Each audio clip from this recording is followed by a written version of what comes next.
லட்சுமிகளில் வீரலட்சுமிக்கு விருந்துணவாக சூர பத்மாவை துணித்த கையதனால் 27 உவந்த முதலித்த ஒரு பழனி குன்றினில் இருக்கும் சின்ன குழந்தை சேவடி போற்றி என தடுத்தாட்கொள்ள என்றனதுள்ளம்.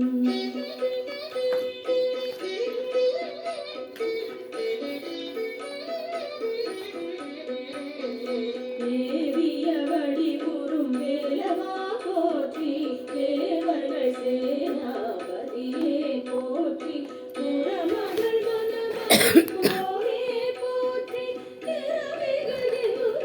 தேவா போற்றி இடும்பாயுடனே